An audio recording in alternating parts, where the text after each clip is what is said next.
People often ask me why I spend hours staring at a glass box filled with water.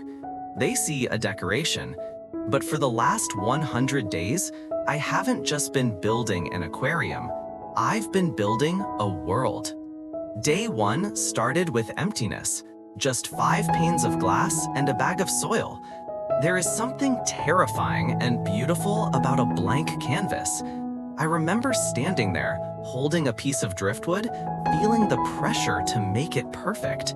I moved this main stone probably 50 times, an inch to the left, an inch to the right. My back hurt and my hands were covered in dirt. It reminds me of how we build the foundations of our own lives. We obsess over the layout, trying to predict the future, trying to ensure everything will be stable.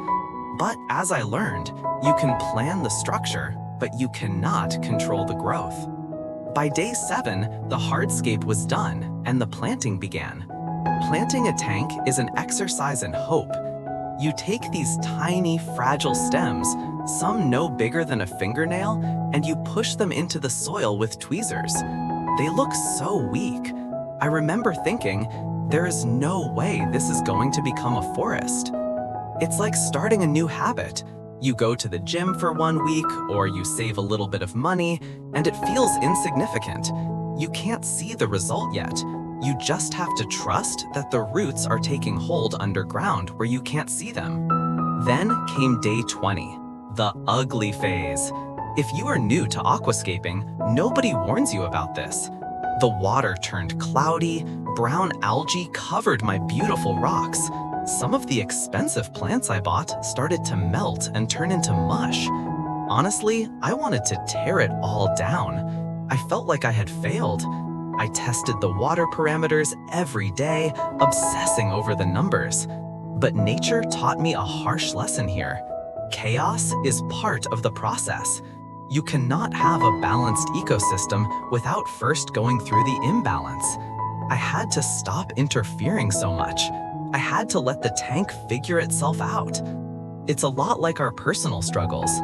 Sometimes when things get messy, the worst thing you can do is panic and change everything. Sometimes you just have to wait out the storm. Day 45, the turning point. I remember the morning I walked into the room and saw it. The water was crystal clear, the brown algae was gone, replaced by a vibrant, fresh green. The plants weren't just surviving anymore, they were thriving. I started my maintenance routine. Trimming the plants is my form of meditation. Snip by snip, shaping the chaos into order.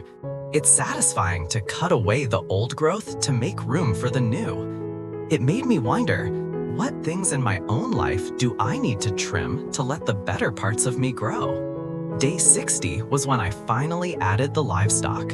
Watching the first school of fish explore their new home is magical. They swam cautiously at first, hiding in the shadows of the wood I placed 2 months ago. But soon, they were dancing in the current.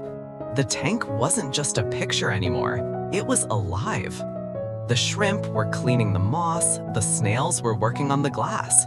Every tiny creature had a job. It was a perfect, silent economy. Day 80 to day 100, the mature state. Now, look at this. Do you remember those tiny, weak stems from day 1? They are now a dense, thick jungle. The red plants are reaching for the light like fire underwater. The green carpet covers the soil completely.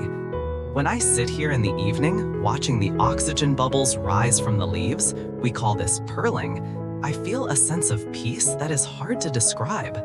In a world that is constantly screaming for our attention, constantly rushing us to the next deadline, this tank runs on its own time. It doesn't care about my schedule. It grows when it wants to grow. This 100-day journey taught me that beautiful things cannot be forced. You can't shout at a plant to make it grow faster. You can only provide the right light, the right nutrients, and then you have to step back.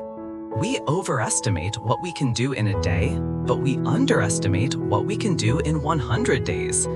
If you are working on something right now, a project, a relationship, or just working on yourself, and it looks messy or it looks empty, just remember this tank on day 20.